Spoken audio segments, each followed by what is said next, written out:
චක්කවාලේසු අත්‍රා ගච්ඡන්තු දේවතා සද්ධම්මං මුනි රාජස්ස සුනන්තු සග්ග මොක්ඛදං ධම්මස්සවන කාලෝ අයං භදන්තා ධම්මස්සවන කාලෝ අයං භදන්තා ධම්මස්සවන කාලෝ අයං භදන්තා නමෝ තස්ස භගවතු අරහතෝ සම්මා සම්බුද්දස්ස නමෝ තස්ස භගවතු අරහතෝ සම්මා සම්බුද්දස්ස නමෝ තස්ස භගවතු අරහතෝ සම්මා සම්බුද්දස්ස කෝනුඛෝ භන්තේ හේතු කෝ පච්චයෝ යේන මිධේ කච්චෝ මාතුගාමු දුබ්බන්නාච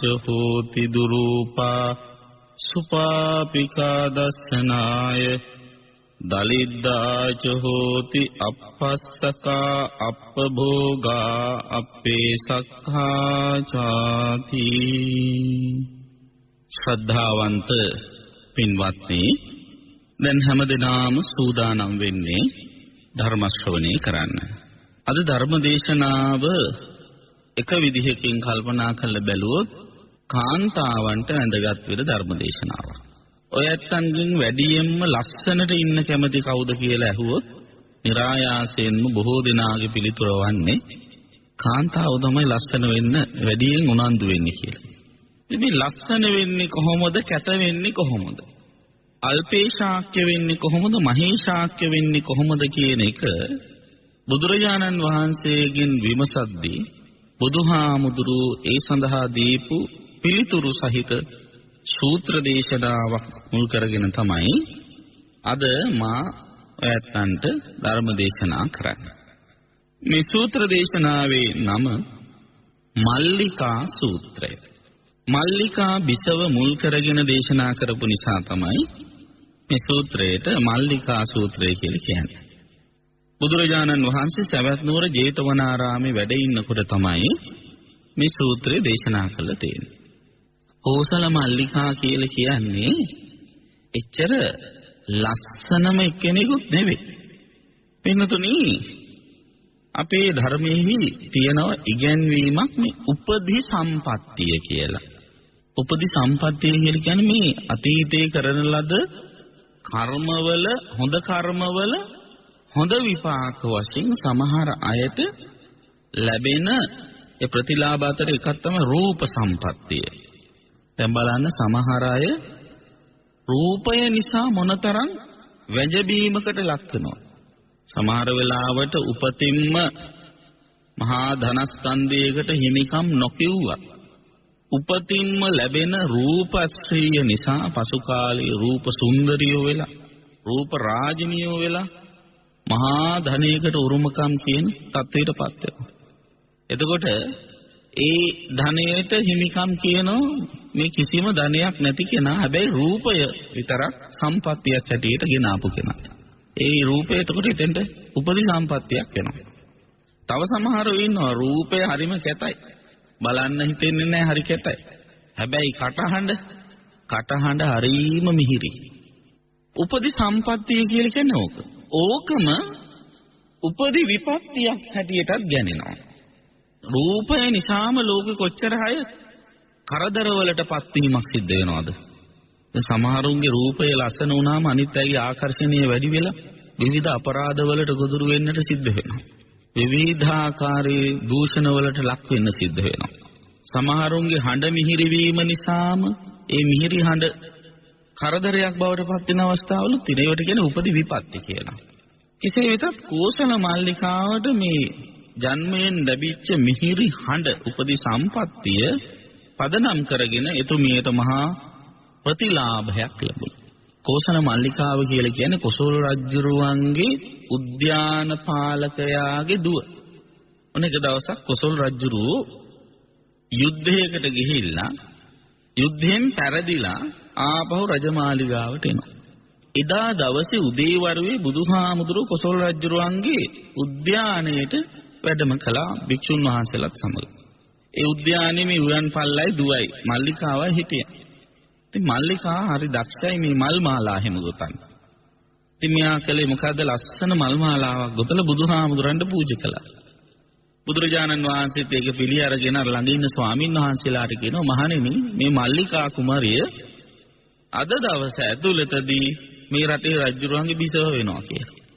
ඒ ඉතින් මේ මල් මාලාව පූජා කරපු එකේ පිනට නෙවෙයි ඒකත් මතක තියාගන්න ඕනේ. දැන් ඕක හරිය ඉවරලා ඔක්කොම ගිහිල්ලා බුදුහාමුදුරන්ට මල් මාලා පූජා කරලා රජ බිසව වෙන්න ප්‍රාර්ථනා කරාට හරියන්නේ නැහැ. ඒව සංසාරගත හොඳ පුණ්‍ය බල මහිමයක් එක ආපු නිසා. නමුත් අර හේතුවක් යෙදුණා මෙයා මල් මාලා පූජා කරාම බුදුරජාණන් වහන්සේ මෙතුමියගේ අනාගතය දිහා බැලුවා මොන වගේ කෙනෙක් වෙයිද කියලා. එතකොට තමයි බුදුරජාණන් වහන්සේ දිවසින් දැක්කේ. ඉතින් දැකලා තමයි කිව්වේ අද දවස ඇතුළතදී මේ මල්ලිකා කුමරිය කොසල් රජුගේ බිසව බවට පත් වෙනවා කියලා. ඉතින් දැන් අර කොසල් රජුරු යුද්ධය කරලා පරාජිත මානසිකත්වයෙන් වේදනාවෙන් යුක්තව ඇවිල්ලා ඔය උද්‍යානයේ ගහක් මුල විවේකයෙන් හිටියා. එහෙම විවේකයෙන් ඉන්නකොට මල්ලිකා කුමරිය බොහෝම මිහිරි නදින් ගීත ගායනා කරනවා ඇහුණා. ඉතින් රජුරවන්ට මේ කාන්තා කටහඬ ඇහෙනවත් එක්කම තමයි යුද්ධයෙන් පෙරදුනාය කියන හැඟීම පාමතක වෙලා ගියා. අර හිතේ තිබිච්ච ශෝක සංතාප සියල්ල ඉසනින්ම අතුරුදහන් වෙලා ගියා. ඉතින් එයා ළඟට ගෙන්නගෙන රජුරෝ ගෝ මට ආසයි පොඩ්ඩක් නිදා ගන්න. පුළුවන් ද අවස්ථාව දෙන්න කියලා. ඉතින් මේ මල්ලිකා කුමරියට බෑ කියන්නත් බෑනේ. ඉතින් මල්ලිකා කුමරිය මොකද කළේ? මේ රජුරුවන්ගේ ඔළුව තමන්ගේ උකුල මත තියලා නිදා ගන්න අවස්ථාව සලසලා දුන්නා. රජුරුවන්ට වෙන කවදාටත් වැඩිය හොඳට නිින්ද ගියා ඇතන. කෙනෙකුට හිතෙන්න පුළුවන් ඉතින් චරිතවත් කුමාරිකාවක් මේ විදිහට මෙහෙම හැසිරෙයිද කියලා. කොච්චර චරිතවත් කුමාරිකාවක් වුණත් ඉතින් රාජනියෝගයට ඉහළින් යන්න පුළුවන්කම ලැබෙන්නේ නැහැ. ඉතින් කැමැත්තෙන් හෝ අකමැත්තෙන් ඒ දේ කරන්නට එතුමියට සිද්ධ වුණා. හැබැයි රජතුමාගේ වාසනාවටයි මේ කුමරියගේ වාසනාවටයි රජුරවන්ට මේ උගුලුවට හොඳට නිින්ද ගියා. රජුරෝ කල්පනා කළා මේ සුව පහසු නිින්ද මේ පහසු ස්පර්ශය හැමදාම මට තියෙන්නේ නැත්තම් කියලා කල්පනා කළා. ඉතින් එදා දවසේ රජුරෝ රජමාලිගාවට ගිහිල්ලා ඉවර වෙලා මේ සුව පහසු ස්පර්ශය ගැනම හිතා ඉඳලා තමන්ගේ නිලධාරීන් කැඳවලා පෙරහැරකින් අර කුමාරිකාව රජමාලිගාවට ගෙන්න ගත්තා. ගෙන්නලා ඉවර වෙලා මේ කුමාරිකාව ප්‍රධාන රජබිසව විදියට අභිෂේක කළා. ඊට පස්සේ තමයි කෝසල මල්ලිකා, ඉස්සල මල්ලිකා කුමාරිකාව, පස්සේ කෝසල මල්ලිකා නමින් නම් වුණේ. ඉතින් මේ මල්ලිකා දේවිය මං කියන එච්චරම රූප සම්පත්තියෙන් යුක්ත කෙනෙක් නෙවෙයි. හැබැයි බොහෝම හඬ මිහිරි කෙනෙක්. ඒ විතරක් නෙවෙයි. හරිම නුවණ තියෙන කෙනෙක්. මේ කොසල් රජුරෝ කියලා කියන්නේ එහෙම නුවණ තියෙන මිනිස්සෙකුත් නෙවෙයි. එයා ගොඩාක් වෙලාවට යම් මෝඩකම් කරපු ඒ වගේම කපටි බුද්ධියක් තිබිච්ච බුදුරජාණන් වහන්සේට සෙයින්ම අනිත් ආගම්වල උදවියත් එක්කත් ගනුදෙනු කරපු අමුතුම කෙනෙක්. ඒ විතරක් නෙවෙයි කොසල් රජුරෝ කියලා කියන්නේ අද කාලේ විදිහට කියනවනේ මේ ඔඩොක්කු බණකාරයෙක්. අද කාලෙත් ඉන්නෝනේ ගොඩාක් අය බණ අහනවා. වරද්දන්නේ නැතුව බණ අහනවා. හැබැයි කොච්චර ඇහුවත් හිතට ගන්නෙ නැහැ. හිතට යන්නේ නැහැ. මතක හිටින්නේ නැහැ. දැන් කවුරු හරි කෙනෙක් වාඩි වෙලා ඉඳෙද්දි ඔඩොක්කුවකට මොන හරි පුරව ගන්නවා. ඉතින් ඔය ඔඩොක්කුවේ අල්ලාගෙන නැගිටින්නේ නැති වුණොත් මොකද වෙන්නේ? නැගිට ගමන්ම ඔඩොක්කුවේ තියෙන ඒවා බිම හැලෙනවා. අන්න ඒ වගේ දැන් සමහරව ඉන්නවා බණ අහන වෙලාවට හොඳට අවධානයෙන් අහගෙන ඉන්නවා. හැබැයි ඊට පස්සේ මේ බණ එසැනින්ම අමතක වෙලා යනවා. කෝසල සංයුත්තය කියලා සංයුත්ත නිකායේ වෙනමම පරිච්ඡේදයක්ම තියෙනවා කොසල් රජුරුවන් වෙනුවෙන් දේශනා කරපු සූත්‍ර සහිතව. කොච්චරනම් බණ අහලාද බුදුහාඳුරුවෝ ළඟට හැමදාම ඇවිල්ලා තියෙන කොසල් රජුරු සවැත් නුවර ඉන්නකොට බුදුරජාණන් වහන්සේ. ඒ බණ අහුවත් මෙයාට ඒ ධර්මය අවබෝධ කරගන්න තරම් බුද්ධිය මුහුකුරා ගිහිපු තත්ත්වයක් තිබුණේ නැහැ. නමුත් කෝසල මල්ලිකා කියලා කියන්නේ එහෙම කෙනෙක්. එයා සෝවන් ඵලයටපත් වෙච්ච බොහෝම හොඳ ශ්‍රද්ධාවන්ත කෙනෙක්. ඉතින් මේ මුල් යුගයේ කියන්නේ විවාහ වෙච්ච මුල් යුගයේ සිද්ධ වෙච්ච කතාවක් තමයි මේ සූත්‍රයට සම්බන්ධ කරලා තියෙන්නේ. කෝසල මල්ලිකාව දවසක් බුදුරජාණන් වහන්සේ වෙතට ගියා. එහෙම ගිහිල්ලා බුදුරජාණන් වහන්සේට වැඳ නමස්කාර කරලා පැත්තකින් වාඩි වුණා. පැත්තකින් වාඩි වෙලා බුදුහාමුදුරන්ගෙන් ප්‍රශ්නයක් අහනවා. දැන් සාමාන්‍ය අපි ගොඩාක් වෙලාවට මොන හරි කාගෙන් හරි අහන්නේ ඒ ප්‍රශ්නයකින් පීඩාවටපත් වෙනකොට. හිතට දුකක් ඇති වෙනවා. අයිය අනේ මටම මෙහෙම වෙන්නේ. මොන කරුමයකටද මෙහෙම වෙන්නේ කියලා අපි ඔය එක එක්කෙනාගෙන් අහන්න පෙළඹෙනවා. දැන් මේ කෝසල මල්ලිකාවටත් පුංචි හීනමානිකුත් තියෙන්නේ නැති. මොකද හීනමානේ? මං රටේ රජුරුවන්ගේ අගබිසව වුණත් අනිත් බිසවන්ට වැඩිය මං කැතයි. ඒ කියන හීනමානේ තියෙන්නත් ඇති. මට මෙහෙම වුණේ ඇයි කියලා ධර්මානුකූලව විසඳා ගැනීමේ උවමනාවකුත් එතුමියට තියෙන්නේ නැති. බුදුරජාණන් වහන්සේ ළඟට ගිහිල්ලා කෝසල මල්ලිකාව මතක් කරනවා බුදු පියාණන් වහන්සේ මේ ලෝකේ ඉන්නවා කාන්තාව 4 දෙනෙක් ඉන්නවා. කාන්තාවට පාලියෙන් ගොඩක් වෙලාවට හඳුන්වලා තියෙන වචනයක් තමයි මාතුගාම කියලා කියන්නේ. කෝනුකෝ භන්තේ හේතු කෝපච්චයෝ. ස්වාමීනි බුදු පියාණන් වහන්සේ මොකද්ද හේතුව? මොකද්ද කාරණාව?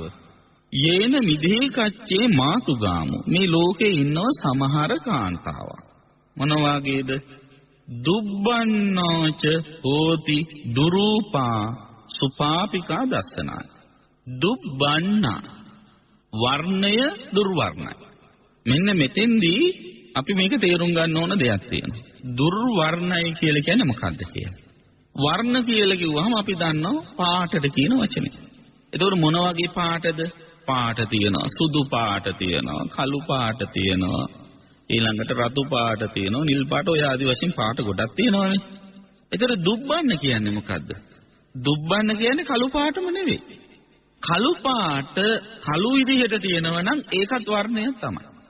එතකොට ඒ කළු පාට දුර්වල වෙලා තියෙනවා නම් වෙනස් වෙලා තියෙනවා නම් ලප කැලල් ආදී වශයෙන් ඒව තියෙනවා නම් අන්න ඒක තමයි දුර්වර්ණ කියන්නේ.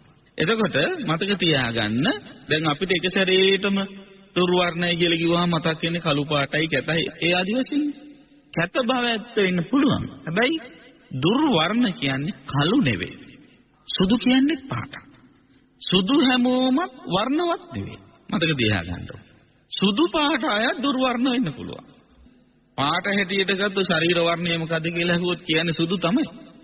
සුදු ජාතිකයෝ කියලා අපි කියනවත් එක්ක ඒ කට්ටිය. හැබැයි ඒ කට්ටියගේ හැමේ පාට බැලුවාම සුදු පාට උනත් දුර්වර්ණ වෙලා.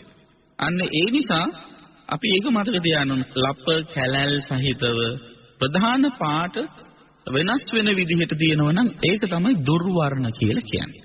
ඊළඟට දුරූපා දෙවනි වචනේ. දුරූපා කියලා කියන්නේ රූපය පොදු ජන සම්මතය අනුව ලස්සනයි කියන තත්වෙන් ගිලිහිලා ගිහිල්ලා තියෙනවා. දැන් අපි දන්නවා රූපයක් වුණාම මනුෂ්‍ය රූපයක් වුණාම ඇස් දෙක තියෙන්න ඕන තැනක් තියෙනවා. නහය තියෙන්න ඕන තැනක් සහ ක්‍රමයක් තියෙනවා. කට තියෙන්න ඕන තැනක් සහ ක්‍රමයක් තියෙනවා. අන්නේ ක්‍රමවත් භාවයෙන් තොරව ශරීරාංග පිහිටලා තියෙනවා නම් ඒක දුරූප තත්වයක්. එතකොට එහෙම කාන්තාවොත් මේ සමාජයේ ඉන්නවා. ඒ වාගේ අය සුපාපිකා දස්සනාය දැකීම පවා ඇත්තටම පවක්. දැකීම පවා අවාසනාවක් හැටියට තමයි හඳුන්වන්නේ. දැන් ඔන්න අකමැති කවුරු හරි කැත අවලස්සන එක්කෙනෙක් දැක්කහම අපි මොකද කරන්නේ? බලන්නකෝ උදේ පාන්දරම ආවනේ මුලිච්චි වෙන්න මගේ දවසම අවාසනාවන්ත කළා පෞකාරය ඔය ආදී වශයෙන් කියලා අර මොනොසිට අපි බනිනවා. හැබැයි නුවණින් කල්පනා කරලා බැලුවොත් ඇයි අපිට එහෙම කෙනෙක් දකින්න උනේ? පෞකාරකම අපේ තියෙන්නේ. අර මිනිස්සෙගේ නෙවෙයි. ඒ මිනිසයා පෞකාරකමට ඒ විදිහට ඉපදිච්ච බව ඇත්තයි. එහෙම පෞකාරයෝ අපේ ඇස් දෙකට දකින්න ලැබුණේ අපේ පවකට. වෙන මොකටවත් නෙවෙයි. ඕන තරම් ඔය හොඳ රූප තියෙද්දී අයි ඒ වගේ රූපම අපිට පේන්න ලැබෙන්නේ. ඒව අපේ ලැබීම.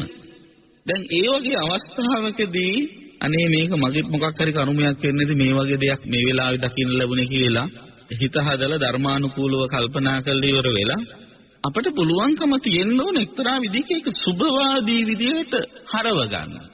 ඉතින් මතක තියාගන්න ඕන අපිට කනට අමිහිරි ශබ්ද නිතර අහන්න ලැබෙනවා නම් ඒ වගේම නෙතට අප්‍රිය දසුන් නිතර අපට දකින්නට ලැබෙනවා නම් නහයට අප්‍රිය ගඳ නිතරම අපට ලැබෙනවා නම් දිවට අමිහිරි රස අපට නිරන්තරයෙන්ම විඳින්නට ලැබෙනවා නම් කයට සුව පහසුව දැනෙන්නේ නැති කටුක ස්පර්ශ නිරන්තරයෙන්ම අපේ කයට දැනෙනවා නම් ඒක මේ කාගේවත් වැරද්දක් නෙවෙයි. ඒ වාගේ අමිහිරි අරමුණු අද්දකීම් විඳින්නට අපිට සිද්ධ වුණේ අපේම තියෙන කර්මයක් නිසා බව තේරුම් අරගෙන අපේම වරදක් නිසා බව තේරුම් අරගෙන පුළුවන් තරම් ඒ බඳු අවස්ථාවලදී ඒවත් එක ගැටෙන්න පැටලෙන්න යන්නේ නැතුව ඒ තුලින් ජීවිත අවබෝධය සිද්ධ කරගන්නට උත්සාහවත් වීම තමයි කරන්න ඕන. ඊළඟට තවත් කාරණාවක් තමයි දැන් මාව මතක් කළානේ දැන් අපිට නිතට අප්‍රිය දසුන් දකින්න ලැබෙන්නේ අපේ කිසියම් කර්මයක් නිසායි කියලා. ඒතකොට කෙනෙකුට හිතෙන්න පුළුවන් දැන් ඔය සමහර අයට නිරන්තරයෙන්ම දකින්න ලැබෙන්නේ යම් යම් අමිහිරි රූප, අවලස්සන රූප. දැන් ඉස්පිරිතාලවල වැඩ කරනකොට අත්පා කඩාගෙන, ලේ ගලාගෙන ඉන්න අය තමයි සමහර වෙලාවට ගොඩක් අයට දකින්න ලැබෙන්නේ. ඒ වගේම කනත්තක වැඩ කරන කෙනෙකුට නම් නිතරම දකින්න ලැබෙන්නේ මැරිච්ච මල මිනි ඒ ආදී. එතකොට ඒ වාගේ දකින්න ලැබීම එක්තරා විදිහකින් අපි පිළිගන්න වෙනවා. දොස්තර කෙනෙක් වෙන්නේ සංසාරගත පිනක් නිසා බව ඇත්තයි. නමුත් ඒ වාගේ ලේ අතගාගෙන ඒ වාගේ අමිහිරි දේවල් එක්ක කටයුතු කරන්න ලැබෙන්නේ කිසියම් කර්ම ශක්තියක්, නරක කර්ම ශක්තියක් නිසා බව ඇත්තයි. හැබැයි ඒ නරක කර්ම ශක්තිය පවා හොඳ කරගන්න, යොදා ගන්න පුළුවන් ඒ අයට තමන්ගේ චින්තනය දියුණු කර ගැනීම සඳහා. ඔපරේෂන් එකක් කරන වෙලාවෙදී ලී ගලාගෙන, ජරාව ගාගෙන ඒ දේවල් කරන බව ඇත්තයි. වෛද්‍යවරු, හෙද නිලධාරීන් ඒවා කරන වෙලාවෙදී උනත් කල්පනා කළොත් අනේ මේ කුණු ශරීරයේ තියෙන ස්වභාවයනේ මේක කියලා කල්පනා කර භාවනාවක් හැටියට මේක කළොත් ඒකම යාට පිනක් බවට පත් කරගන්නත් පුළුවන්. අන්න ඒ විදිහට ඒ වාගේ රස්සාවල් කරන්න අපි පෙළඹෙන්න ඕනේ. ඉතින් ඒ නිසා මේ සමාජයේ ජීවත් වෙනකොට අපිට දකින්නට ලැබෙන දේවල් හැම දෙයක්ම අමිහිරි නම්, අප්‍රිය නම්, ඒ අමිහිරි අප්‍රිය දේවල් අපට ලැබෙන්නේ අනුන් කරන කර්මවල විපාකයක් නිසා නෙවෙයි. ඉතින් පින්වත්නි, දැන් මේ මල්ලිකා බිසවගේ ප්‍රශ්නය උනේ මේ සමාජයේ සමහර අය දකින්නටත් ප්‍රිය නැහැ. එච්චරටම පෞකාර දර්ශනයක්. ඒ වගේම ඒ කාන්තාව මෙබඳු ලක්ෂණයකින් යුක්තයි. මොකද දලිද්දාච හෝ, දලිද්ද කියන්නේ දිලිඳුයි, දුප්පත් හරිය. අපස්සකා කියලා කියන්නේ ස්වකීයයි කියලා පෙන්වන්න තියෙන දේ අල්පයි. මගේ කියලා පෙන්වන්න තියෙන දේවල් අල්පයි. දුප්පත් අයට එහෙමනේ. සමහරට ගයක් නැහැ පෙන්වන්න. වත්තක් ඉඩ කඩන්න, යාන වාහන නැහැ, ඇඳුම් පැළඳුම් නැහැ. ඔය ආදී වශයෙන් Tamanටයි කියලා පෙන්වන්න තියෙන දේ අඩු එකට තමයි අපස්සකා කියලා කියන්නේ. භෝග කියලා කියන්නේ මේ පරිහරණය කරන දේවල්, කෑම බීම ආදී දේවල්, ඇඳුම් පැළඳ සිව්පසය ආදී ඒවා අල්පයි. ඊළඟ අපේසක්ඛා, අල්පේශාක්‍යයි. අල්පේශාක්‍යයි කියලා කියන්නේ මොකද්ද? තැනකට ගිහාම කැපී පෙනෙන්නේ නැහැ. හැමතිස්සෙම මුළු ගැන්වෙන, දුර්වල වෙන, ප්‍රමුඛත්වය ලැබෙන්නේ නැහැ. සමහරව ඉන්නවනේ තැනකට ගියාම හොඳට කැපී පෙනෙනවා. කවුරුවත් අමුතුවෙන් අන්න අරය ඇවිල්ලා ඉන්නවා කියලා පෙන්වන්න ඕන නැහැ. ඕන කෙනෙකුට ඒ පුද්ගලයා ඉස්මතු වෙලා එන ස්වභාවයක් තියෙනවා. සරලව කිව්වොත් පළවෙනි කාන්තාව මොන වගේද? කැතයි, දුප්පත්. දෙවෙනි කාන්තාව බුදුරජාණන් වහන්සේට මල්ලිකා බිසව මතක් කරනවා. කැතයි, දුර්වර්ණයි, රූපශ්‍රීයක් නැහැ, පෞකාර දර්ශනයක් තියෙන. එහෙම වුණාට අඩ්ඩාච හෝති මහද්ධනා මහා භෝගා මහේසක්ඛා. ආඩ්‍යයි, යසයිසුරෙන් ආඩ්‍යයි, මහා ධනය තියෙනවා. පරිභෝග කරන්න හරියට සැප සම්පත් තියෙනවා. මහේශාක්‍යයි. මහේශාක්‍යයි කියලා කියන්නේ ඕන තැනක ගියාම කැපී පෙනෙන ලක්ෂණයෙන් යුක්තයි. පරිවාර සම්පත්තිය අතට පයට ඕන තරම් පිරිස උදව්වට උපකාරයට. සමහරව ඉන්නෝනේ වැඩක් කරන්න ගියාම උදව්වට උපකාරයට කවුරුවත් නැහැ. කතා කළත් ඉන්නේ නැහැ. සමහර වෙලාවට මම එන්නම් ඔයා කරගෙන යන්නකෝ කියලා කියනවා. අන්තිමේදී කරගෙන යද්දී කවුරුවත් එන්නේ නැහැ. අන්නේ අල්පේශාක්‍යකම. සමහරු එහෙම නෙවෙයි. වැඩක් කරන්න දෙන්නේ නැහැ. සමහරු ඔයා කරන්න ඕනේ මම ඕක කරන්න කියලා වැඩක් කරන්න හැදුවාමත් ඒ වැඩෙත් උදුරගෙන කරලා දෙන තරමට පිරිස ඉන්නවා. උදව්වට උපකාරයට ඉන්නවා. ඒ විතරක් නෙවෙයි සමාජයකට ගියාම හරියට බැබලෙනවා. බොහෝම සම්භාවනීය තත්වයකටපත් වෙනවා. දැන් උදාහරණයකට ගත්තොත් කටින පින්කම් කාලේ. කටින පින්කම් කාලේ පන්සලක මොනතරම් මිනිසු පිරිකර පූජා කරනවද?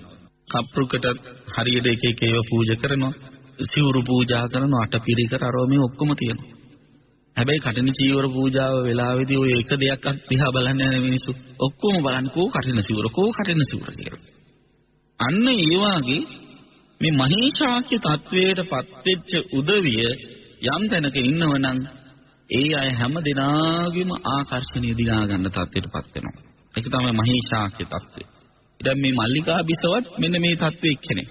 ඉතින් එතුමිය ඊට පස්සේ තුන්වෙනි ප්‍රශ්නය අහනවා බුදුහාමුදුරන්ගේ ස්වාමීනි බුදු පියාණන් වහන්සේ මේ ලෝකේ සමහරු ඉන්නවා හරිම ලස්සනයි. අභිරූපා හෝති දස්සනීයා පාසාදිකා. අභිරූපයි. රූපයේ ඉහළම තත්වයට ගිහිල්ලා. දර්ශනීයයි. දර්ශනීය කියලා කියන වචනේ තේරුම මොකද්ද? නීය කියන අදහස තමයි යුතු කියන එක. તો දර්ශනීය කියලා කියන්නේ දැකිය යුතු කියන එක. ඇස් දෙකක් ලැබිලා තියෙනවා නම් ඒ රූපය දැකිය යුතුම රූපයක් බවට පත් වෙනවා. මොකද එච්චරටම ලස්සනයි කියන එක ඒකේ අදහස.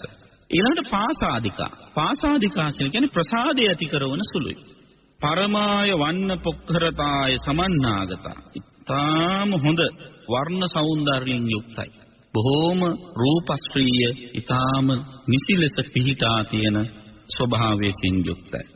හැබැයි එහෙම වුණාට දලිද්දාච හෝති අපස්සක හරිම දුප්පත්. Tamante කියලා පෙන්වන්න කිසිම දෙයක් නැහැ. හරියට එදා වේල කන්න අඳින්න පුළුවන් කමක් නැහැ. ඒ වාගේම ඔහි මුළු ගැන්විල පැත්තකට වෙලා ඉන්න තියෙනවා. ඒ තුන්වෙනි කාන්තාව. හතරවෙනි කාන්තාව. ලස්සනයි, ඊටාම රූපවන්තයි, ඊටාම හොඳ රූප సౌందර්යයෙන් යුක්තයි. අඩ්ඩාච හෝති මහද්ධනා. ධනෙන් ආඩ්‍යයි. මහා භෝග සම්පත්තිය යුක්තයි. මහේශාක්‍ය ලීලාවෙන් කටයුතු කරනවා. ඔන්න හතරවෙනි එක්කෙනා. තර මේ හතර දෙනා ඔන්න දැන් මතක තියන්න. දැන් පළවෙනි එක්කෙනා මොන වගේද? පළවෙනි එක්කෙනා කැතයි දුප්පත්. දෙවෙනි එක්කෙනා කැතයි පෝසත්. තුන්වෙනි එක්කෙනා ලස්සනයි හැබැයි දුප්පත්. හතරවෙනි එක්කෙනා ලස්සනයි ඒ වගේම පොහොසත්. මේ වාගේ කාන්තාව වර්ග හතරක් මේ සමාජයේ කාන්තාවන් අතර ඉන්නවා. බුදුහාමුදුරුවනේ මොකද්ද මේකට හේතුව? ඇයි මෙහෙම කාන්තාව උපදින්නේ කියලායි මේ අහුවේ. කාන්තාව විතරක් නෙවෙයි මෙහෙම උපදින්නේ මතක තියාගන්න පිරිමිත් උපදිනවා. එතකොට ඒකට හේතුව දැන් මෙහා කාන්තාවක් නිසා මේ ප්‍රශ්නේ ඇහුවේ. බුදුහාමුදුරුව සමස්තයක් විදිහටම මේ ප්‍රශ්නෙට උත්තර ලබා දෙනවා. බුදුහාමුදුරුව මතක් කරනවා ඉදමල්ලිකේ කච්චු මාතුගාමෝ කෝධනෝ හෝති උපායාස බහුලෝ. මේ සමාජයේ ඉන්න සමහර කාන්තාව මොන වගේද? කෝධනෝ හෝති. හරිම කේන්තියෙන් යුක්ත කිපෙන සුළු ලක්ෂණයෙන් යුක්තයි. උපායාස බහුල හිතේ තියාගෙන හැම තිස්සෙම පරිගන්න ස්වභාවයෙන් ඒ ගැනම කල්පනා කර ඉන්න ස්වභාවයෙන් යුක්තයි. අප්පම්පි වුත්තා සමාන අபிසජ්ජති කුප්පති ව්‍යාපජ්ජති පතිත්ථියති. සාමාන්‍යයෙන් කියන්නේ හොස්ස ළඟින් මැස්ස යන්න බෑ කියලා. අන්න ඒ වගේ පොඩ්ඩ බැරි වෙන ගමම්ම වෙන්නේ මොකද්ද? අபிසජ්ජති කුප්පති. ගැටෙනවා, කිපෙනවා. ඒ විතරක් නෙවෙයි ප්‍රകൃති අතහරිනවා. ව්‍යාපජ්ජති කියන්නේ ඒකයි. අපි සමාජයේ වචනයක් තියෙනවනේ කේන්ද්‍ර ගියාම කියනවා එයාට තද වුණා හොඳටම කියලා. ඇත්තටම මේ ඒක සාමාන්‍ය කෙනෙක් හිතන්නේ මේ නිකන් ග්‍රාම්‍ය වචනයක් කියලා. නමුත් බුදුරජාණන් වහන්සේත් ওই වචනේ පාවිච්චි කරලා තියෙනවා. පතිත්ථියති කියලා පාලි වචනයක් තියෙනවා. පතිත්ථියති කියන වචනේ පාලි වචනේ තේරුම තමයි තද වෙනවා කියන්නේ. කේන්ද්‍ර ගියාම බලන්න මේ ඔක්කොම මස් පිඩු පව තද වෙලා හිර වෙන ස්වභාවයක් වෙනවා. ඒක මේ ඒ චිත්ත ස්වභාවයේ කයට බලපාන හැටි. එහෙම තද වුණා මොකද වෙන්නේ? තද වුණාම වචනයක්වත් හරියට කියා ගන්න බෑ. දැන් බලන්න කේන්ති කිහිපුවයි කතා කරගන්න බැරුව වෙවුරන හැටි. අන්න ඒ පතිත්ථියති තත්ත්වය. ඉතින් පොඩ්ඩ බැරි වෙන ගමන් එහෙම කේන්ති යන තද වෙන නිතරම තරහෙන් ඉන්න කාන්තාව ඉන්නවා. සා හෝති නදාතා තරහ ගන්නව විතරක් නෙවෙයි දෙන්නෙත් නෑ කාටවත්. කාටද දෙන්නේ නැත්තේ? සමනස්සවා බ්‍රාහ්මනස්සවා ශ්‍රමණ බ්‍රාහ්මණයන්ට දෙන්නේ නෑ. මොනවද දෙන්නේ නැත්තේ? අන්නං පානං වත්තං යානං මාලා ගන්ධ විලේපන. අන්න කියලා කියන්නේ කෑම ආහාර, පාන කියලා කියන්නේ බොන දේවල්. ඒ කියන්නේ වතුර ආදී. වත්තං කියන්නේ වස්ත්‍ර, ශ්‍රමණයන්ට දෙන වස්ත්‍ර සිවුරුනේ. යානං කියලා කියන්නේ යාන වාහන. මාලා ගන්ධ විලේපන. මාලා ගන්ධ විලේපන කියලා කියන්නේ ඒ ස්වාමීන් වහන්සේලාට අවශ්‍ය කරන විලේපන. උදාහරණයකට ගත්තොත් හාමුදුරු කෙනෙක් කෙස් බානවා. කෙස් බානවා කියලා කියන්නේ කොණ්ඩේ කපනවා. කොණ්ඩේ කැපුවාම මේ හිස හරියට වේලිච්ච තත්ත්වයටපත් වෙනවා. එහෙම වුණාම ওই හිස ගන්නවන්න අවශ්‍ය කරන මොකක් හරි ක්‍රීම් එකක් දුන්නට ඒක කිසිම වරදක් නැහැ. ඒක තේරුම් ගන්න ඕන හාමුදුරුවරුන්ට ඕව ඕනද ආදි වශයෙන් හිතට නේ. දැන් මෙහෙම නැත්තම් මේ වචනේ බුදුහාමුදුරු දාන්නෙත් නැහැ. මාලා ගන්ධ විලේපණම් කියන එක මොකටද මේ ශ්‍රමණ බ්‍රාහ්මණයන්ට ඕන කියලා. අපි මේ පටු චින්තනයෙන් මිදෙන්න උත්සාහවත් වෙන්න ඕන. දැන් සීත ප්‍රදේශයකට ගියාම හාමුදුරු කෙනෙක්ගේ උනත් ඕනම මිනිස්සෙකුගේ තොල් වේලෙනවා. තොල් වේලුනහම තොල් පැලෙනවා. ඉතින් තොල් පැලුනහම අද කාලේ ඒවට යම්කිසි ප්‍රතිකාර ක්‍රමයක් විදියට හදලා තියෙනවා. මොකක් හරි ලිප් බාම් එකක් හරි හිතමු. ඒ ටිකක් ගාගත්තයි කියලා ඔගේ හාමුදුරන්ගේ සීල කැඩෙන්නේ නැහැ. හාමුදුරු ඒක පාවිච්චි කරන්නේ ආභරණයක් විදියට ලස්සන වෙන්න නෙවෙයි. ඒක පාවිච්චි කරන්නේ බෙහෙතක් විදියට. කවුරු හරි ස්වාමින් වහන්සේ නමකගේ සමවේලෙනවා නම් ඉතින් ඕකට ස්කින් ලෝෂන් එකක් පොඩ්ඩක් ගාවයි කියලා ඉවරලා සීල් කැඩෙන්නේ නැහැ. ඒක මතක තියාගන්න ඕන. ඊළඟට රැවුල කැපුවාට පස්සේ ඒකේ විස බීජ නැති වෙන්න කියලා මොකක් හරි ඔඩිකොලොන් ටිකක් හරි වෙනත් දෙයක් හරි ආෆ්ටර් ෂේව් ටිකක් හරි ගාගත්ත කියලා ඕකේ සීල් කැඩීමක් වෙන්නේ නැහැ. ඒව කරන්නේ ශරීර අලංකරණයේ පිණිස මේ ඇලීම ආසාව පිණිස නෙවෙයි. ඒව කරන්නේ බෙහෙතක් විදිහටයි. ප්‍රතිකාර ක්‍රමයක් විදිහටයි. ඉතින් අන්න ඒ විදිහට සලකලා යම් කිසි කෙනෙක් ස්වාමින් වහන්සේලාට අනුග්‍රහය පිණිස ඒව දන් දෙනවනම් ඒක වටිනවා. දැන් මේ කතාව කිව්වයි කියලා ඉවර වෙලා ආම්දුරන්ට අනවශ්‍ය විදිහට මෝස්තර කරන්න, විලාසිතා කරන්න, උදව් කරන්න කියන එක නෙවෙයි මේ කියන්නේ. ස්වාමින් වහන්සේලා වුණත් මේව දායකයෝ පූජා කරනකොට ඒව භාවිතා කරන්න ඕන කොහොමද කියලා නුවණින් දැනගෙනයි භාවිතා කරන්න ඕන. පූජා කරන නිසාම ඔක්කොම දායකයෝ දෙන හින්දා අපි මේව ගන්නවා කියලා ගන්න යන්නේ නැතුව අවශ්‍යතාවය හොඳට තේරුම් අරගෙන අවශ්‍ය වෙලාවෙදි විතරක් භාවිතා කිරීම ස්වාමින් වහන්සේලාගේ වගකීම. එතකොට මෙන්න මේ කියන පූජා ද්‍රව්‍යයන් දෙන්නේ නැහැ. ඒ විතරක් නෙවෙයි. ඉස්සාමනිකා කෝපන හෝති පරලාභ සක්කාර ගරුකාර මානන වන්දන පූජනාසු. අන්න සමහරව ඉන්නව දෙන්නෙත් නැහැ. දෙනව විතරක් නෙවෙයි අනිත් අයට යම් දේවල් ලැබෙනවනේ. ඒවල් ලැබෙනව දැක්කම ඒක දරා ගන්න බෑ. ඉරිසියාව. අපෝ ඔයාට වැඩි, එයාට ඕනෝටත් වැඩි තියෙනවා, ඔයාට දෙන්න එපා. ඔය ආදී වශයෙන් කියලා දෙන එකත් වළක්වන අය සමහරව ඉන්නවා. ඒක ඊටාම භයානකයි. නොදෙන එක එක්තරා විදියකින් හොඳයි කියලා හිතන්න පුළුවන්. දෙන එක වළක්වන්නේ අනේක තවත් මහ භයානක වැඩක්. එහෙම කරන්න එපා. ඒක ඉරිසියාවෙන් කරන වැඩක්. ඒක සංසාරේදී අල්පේශාක්‍ය වෙන්න හේතුවක් බව බුදුහාඳුර මෙතෙන්දී මතක් කරනවා. ඉතින් ඔන්න ඔය විදිහට ඊර්ෂ්‍යා සහගතව, ද්වේෂ සහගතව, ලෝභකම් වලින් යුක්තව ඉඳලා ඒ කට්ටිය මැරිලා යනවනේ. මැරිලා ගොඩාක් වෙලාවට යන්නේ අපායේ තමයි. හැබැයි බැරි වෙලාවකත් අන්තිම මොහොතේ පහළ වෙච්ච කිසියම් හොඳ සිතුවිල්ලක බලයෙන් මේ මිනිස්සේ අපායගාමී යන්නේ නැතුව නැවත අපි හිතමු මනුෂ්‍ය ලෝකයක ඉපදුණා කියලා. අන්න ඒ මනුෂ්‍ය ලෝකේ ඉපදුනහම යාට මොකද වෙන්නේ? දුබ්බන්නාච හෝති දුරූපා සුපාපිකා දසන. අන්න එහෙම අය තමයි කැත වෙන්නේ. කේන්තියෙන්, ද්වේෂයෙන්, ක්‍රෝධ බහුල, උපායාස බහුල ඉන්න අය කැත වෙනවා. දෙන්නේ නැති හින්දා දුප්පත් වෙනවා. ඒ විතරක් නෙවෙයි ලැබෙනව දැකලා අනිත් අය පරලාභ සත්කාර, කීර්ති ප්‍රශංසායේ අනුන්ගේ වටිනා ලාභ සත්කාරයව දැකලා විවස ගන්න බැරුව ඉරිසියා කර ඉඳීම නිසා අල්පේශාක්‍ය වෙනවා. අල්පේශාක්‍ය වෙලා කිසියම් සමාජ පිළිගැනීමකට ලක් වෙන්නේ නැති දුර්වලයෝ බවට පත් වෙනවා. ඔන්න ඒක තමයි ප්‍රධාන හේතුව හැටියට බුදුහාමුදුරුවෝ මතක් කළේ. අර කැත සහ දුප්පත් වෙන්න හේතුව ඒකයි කියලා මතක් කළා. දැන් තව කෙනෙක් ඉන්නවා කැතයි හැබැයි පොහොසත්. කැත වෙන්නේ හේතුව දැන් අපි දන්නවා. මොකද්ද කැත වෙන්නේ හේතුව? ක්‍රෝධ බහුල, උපායාස බහුල. පොඩ්ඩ බැරි වෙන ගමන් කේන්ද ගිහිල්ලා තරහෙන් හැමතිස්සෙම පිපිරි තද වෙලා ඉන්න අය. හැබැයි එහෙම වුණාට තද වුණාට දන් දෙනවා. එහෙම අයත් ඕන තරම් ඉන්නවා. සමහර ඉන්නෝනේ බැන දෙනවා. උන්ට දීලා වැඩකුත් නැහැ. ඔය ආදී වශයෙන් කිය බැන දෙන අයත් ඉන්න ඕන තරම්. සමහර වෙලාවට හාමුදුරුවෝ ගෙදරට වඩම්මල දන් දෙනවා. ඒ අර ලෝකාපවාදයෙන් මිදෙන්න. කවුරු හරි මැරුණාම අපි දන්නවනේ සමාජ සම්මතයක් ලංකාවේ තියෙනවා 7 දවසෙන් 3 මාසෙන් අවුරුද්දෙන් පින්කම් කරන්න ඕනේ කියලා. ඉතින් ඔය පින්කම් කරන්න ඕන නිසා ඔන්න ඉතින් ලෝකාපවාදයෙන් මිදෙන්න හාමුදුරුවෝ ගෙනල්ලා දෙනවා. දීලා දානේ වන්දලා ගියපු ගමන්ම මොකද කරන්නේ? අනිත් කට්ටිය කන ගමන් එකතු වෙලා බනිනවා. බනින්නේ කාටද? අර හාමුදුරුවන්ටම. හැබැයි ඒ කට්ටිය හරියට දන් දෙනකොට ඉතින් රටට පේන්න, මිනිස්සුන්ට පේන්න අටපිරිකර හැම හාමුදුරු කෙනෙකුටම පූජා කරනවා, අනිත් අවශ්‍ය කරන උපකරණ පූජා කරනවා. ඒ විතරක් නෙවෙයි පූජා කරනවා වගේම අනිත් එක තමයි තව කට්ටිය හොඳ දෙයක් කරනවා දැකලා ඒකට ඉරිසියා කරන්නේත් නැහැ. අර කරන එකම දේ අර තරහින් කේන්තියෙන් බැන ඉන්න එක විතරයි. තමනුත් දන් දෙනවා ඉරිසියා කරන්නේත් නැහැ. අනිත් අය දෙනවා දැක්කහම අනිත් අයට ලැබෙනවා දැක්කහම හොඳයි. ඔහොම හරි දීලා හොඳ වෙන්න ආදී වශයෙන් හිතන කට්ටියක් ඉන්නවා. අනුන්ගේ සැප දැකලා ඉරිසියා කරන්නේ නැතුව කටයුතු කරන අය සිටිනවා. ඉතින් අන්න ඒ අයට මොකද වෙන්නේ? ඒ අය දැන් සමහර වෙලාවට ද්වේෂයෙන් මරුණොත් අනිවාර්යයෙන්ම දුගතිගාමී වෙන බව ඇත්තයි. අන්තිම මොහොතේදී හිත හැදුනොත් දුගතියක නොයා මනුස්ස ලෝකයක ඉපදුනොත් ඉපදෙන්නේ කැත වෙලා, අවලස්සන වෙලා, දුර්වර්ණ වෙලා. හැබැයි ඉතින් බැන හරි දුන්නනේ. දුන්න එකේ විපාක විදිහට මහා භෝග ඇති පොහොසත් පවුලක උපදිනවා. ඒ වගේම අනුන්ගේ සැප දැකලා ඉරිසියා කරේ නැහැ නේකට සතුටු වුණානේ. ඒ සතුටු වීම නිසා අන්න ඒකට මහේශාක්‍ය ලීලාවෙන් උපදින්න ලැබෙනවා.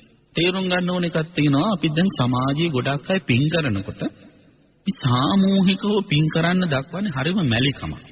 ඇයි ගොඩක් අය හිතාගෙන ඉන්නේ මං කරන පින්කමට තව කෙනෙක් සම්බන්ධ වුණා මගේ කොටස එයාට යනවා කියලා. එහෙම වෙන්නේ නැහැ. කර්මයකින් කර්ම රැස් වෙන්නේ ඒ ක්‍රියාව හා බැඳෙන සිටිවිලි ස්වභාවය අනුව. ඉතින් මේ සිටිවිලි Taman තුල වැඩි දියුණු කර ගැනීම Tamanගේ වගකීම. ඒකට මේ තව කෙනෙක් සම්බන්ධ වුණාය කියලා මේ මට ලැබෙන්නේ යන කොටස යාට ලැබෙනවා කියලා හිතනවා. ඒකේ වැරදි චින්තනයක්. පුළුවන් තරම් අනිත්‍යය සම්බන්ධ කරගන්නවා කියලා කියන්නේ අපේ කුසල චේතනාව වැඩි වෙන එක කියලා තේරුම් ගන්න ඕන. සමහරව ඉන්නවා දැන් අපි හිතමු වන්දනා ගමනක් යනකොට පොදුවේ මොකක් හරි පූජා කරනවා. සිවුරක් හරි සලුවක් හරි පූජා කරනවා කියලා හිතන්න. සමහරු කියනවා නෑ මට ඒ සලුවට අමතරව මට වෙනම එකක් පූජා කරන්න ඕන කියලා. අන්න ඒ වගේ පුද්ගලිකත් වෙනවා. එතකොට අනිත්‍යය සම්බන්ධ කරගන්නේ නෑ ඒවට. මමත්වයේ එතන ඉස්මතු වෙලා ඉන්නේ. අනිත්‍යය සම්බන්ධ කරගන්නේ නැතුව තනියෙන් පින් කරන්න ගියාම මොකද වෙන්නේ? පින් කරපු නිසා දන් දීපු නිසා ලැබෙනවා. හැබැයි සංසාරෙත් තනි වෙනවා. අපි දැකලා තියෙනවා මොන තරම් ඔය පොහොසත් පවුල් වල අය තනි වෙලාද ජීවත් වෙන්නේ. මහා ධන කුවේරයන් ධන ධාන්‍යයෙන් ආඩ්‍ය වෙච්ච උදවිය. කොහේ හරි ඔය කාගේ හරි නර්සිං හෝම් එකක උදව්වෙන් උපකාරයෙන් ජීවත් වෙන්නේ. තනියෙන් එක එක්කෙනාගේ වත් පොහොසත්කම් අනුව පින් කරන්න පුළුවන් බව ඇත්තයි. නමුත් තනියෙන් පින්කම් කරනවට වැඩිය හැමෝම එකතු කරගෙන, දායක කරගෙන, සම්බන්ධ කරගෙන ඒ පින්කම් කරනව නම් වටිනවා. දැන් මේ බණ වුණත් එහෙමයි. තනියෙන් සද්ද නැතුව හිමීට අහන්නත් පුළුවන්. එහෙම නෙවෙයි දැන් අපි මේ බණ අහමු කියලා හැමෝම රේඩියෝ එක වටේ ගොනු කරගෙන නිදිමතේ ඉන්න අය පවා හැරවගෙන හරි කමක් නැහැ. වෙනදා අහන්නේ නැති අය පවා අද මෙන්න මේ වෙලාවට බණක් කරන මේක අහමු කියලා හරි එකතු කරගෙන ඒ දේ කළාම මහ විශාල ධර්ම දානයක් වෙනවා. තව කෙනෙකුට ඇහෙන්නට මේ කියන බණ රේඩියෝ එක දාලා ඉවර වෙලා අහන්න සලස්වනවා නම් නොදැනුවත්ම කරන්නේ මහා ධර්ම දානයක්. අන්න ඒ වාගේ පුළුවන් තරම් සාමූහිකව එකට එකතු වෙලා හොඳ දේවල් කරන්න පුරුදු වෙන්න ඕනේ. ඒක මහේශාක්‍ය වන්නට බොහෝම ලොකු උපකාරයක් බවට පත් වෙනවා. ඒ වගේම දැන් මේ උදා වෙන පුරපසළොස්වක පොයේ දවසේදී අද මේ කියන බණ ඔයයන්ට පුළුවන්කම තියෙන්න ඕන. ලියලා සාරාංශ කරලා ඉවර වෙලා සිල් සමාදන් වෙන යන පන්සලේ උදවියට ඡායා පිටපත් හරි හදලා සකස් කරලා ඔන්න මං අහලා මේ විදිහට ලිව්වා. ඒක ඔයාලා කියවන්න කියලා. ඒවා ලබා දෙන්න පුළුවන් ඒක ධර්ම දානය. ඒ විතරනේ බණ අහනවා කියලා කියන්නේ භාවනාව. බණ අහන එක විතර නෙවෙයි භාවනාව. අහල ඉවරවල ඒක නැවත නැවත ආවර්ජනය කරමින් ලියන එක ධර්ම මානසිකාරය. ඒකත් භාවනාව. ඉතින් ඒ ලියපු දේ තව කෙනෙකුට දෙන එක ධර්ම දානය. බලන්න එක දේ තුල මොනතරම් පින් රාශියක් රැස් කරගන්න පුළුවන්කම තියනවාද? ඊළඟට බුදුරජාණන් වහන්සේ මතක් කරනවා මේ සමාජයේ සමහර කාන්තාවක් ඉන්නවා. හරීම ලස්සන හැබැයි ඒ වුණාට දුප්පත්. මහේශාක්‍ය නේ අල්පේ ශාක්‍යයි. ඒට හේතුව මොකද්ද? බුදුහාමුදුරු මතක් කරනවා. සමහරව ඉන්නවා කේන්ති ගන්නෙ නැහැ. අක්කෝදනෝ කෝපය පළ කරන්න යන්නේ නැහැ. ඒ වගේම මට මෙහෙම කළා ආදී වශයෙන් ඒ තරහ ඇති වෙන විදිහට හිතා කල්පනා කර ඉන්නෙත් නැහැ. මොනව කිව්වත් කරබාගෙන ඉවස දරාගෙන ඉන්නවා. හැබැයි එහෙම ඉවසගෙන හිටියට හරිම ලෝභයි. නදාතා හෝති. දෙන්නේ නැහැ කාටවත්. ඉවසීම විතරයි තියෙන්නේ. ලෝභකමින් එකතු කර ඉන්නවා. ඒ විතරක් නෙවෙයි අර දෙන අය ඉන්නවනේ. වැඩන්නේ අපරාධි ඔය ආදි වශයෙන් කියලා වල දෙන අයටත් බාධා කරනවා. එහෙම කළොත් ඒක Tamanට සංසාරේදී මහා භයානක විපාක ලබන්නට හේතුවක් වෙනවා. පුළුවන් තරම් ඒ වගේ දේවල් වලට උනන්දු ඇති කිරීම තමයි කරන්න ඕන. සමහර අය ඉන්නවා දෙන්නෙත් නැහැ. ඒ විතරක් නෙවෙයි අනිත් අයට ලැබෙනවා දැක්කම ඒවට ඉරිසියා කරනවා. ඉතින් අන්න ඒ වගේ ඉරිසියා කර ඉන්න අය මේ සමාජයේ ඉන්නවා. එහෙම අය මැරිලා ගිහිල්ලා ගොඩක් වෙලාවට යන්නේ දුගතියේ. බැරි වෙලාවක්වත් අවසාන මොහොතේ හිත සකස් වීම තුළ මනුෂ්‍ය ලෝකයට ආවහම මොකද වෙන්නේ? අර හොඳට කේන්ති ගන්නේ නැතුව කරුණා මෛත්‍රී ඉවසීමෙන් කටයුතු කරපු නිසා හරි ලස්සනට රූප ප්‍රසාදය ඇතුව උපදිනවා. හැබැයි එහෙම ඉපදුනාට අර ලෝභ කමින් නොදී හිටපු නිසා විපාක වශයෙන් මොකද සිද්ධ වෙන්නේ? දුක්පත් වෙනවා. අල්පේ ශාක්‍ය වෙන කවුරුවත් ගණන් ගන්නේ නැති තත්වයකටපත් වෙලා යනවා. ඊළඟට හතරවෙනි කාන්තාව. එයා හරිම ලස්සනයි ඒ වගේම බොහෝම පොහොසත් මහේශාක්‍යයි. ඒට හේතුව තමයි අකාත්තිකවත් කිපෙන්නේ නැහැ. මෛත්‍රී සහගතව හැමතිස්සෙම ඉවසීමෙන් කටයුතු කරන ගැටෙන්න පැටලෙන්නේ මොන දේ කිව්වත් ඉවස දරාගෙන ඉන්න පුළුවන් හැකියාව යාට තියෙනවා. ඒ විතරක් නෙවෙයි හරියට දන් දෙනවා ශ්‍රමණ බ්‍රාහ්මණයන්ට අවශ්‍ය කරන ඒ අවශ්‍ය දාන උපකරණ හොයා බලා අවශ්‍ය දේ සුදුසු විදිහට ලබා දෙන්නට යා පෙළඹෙනවා.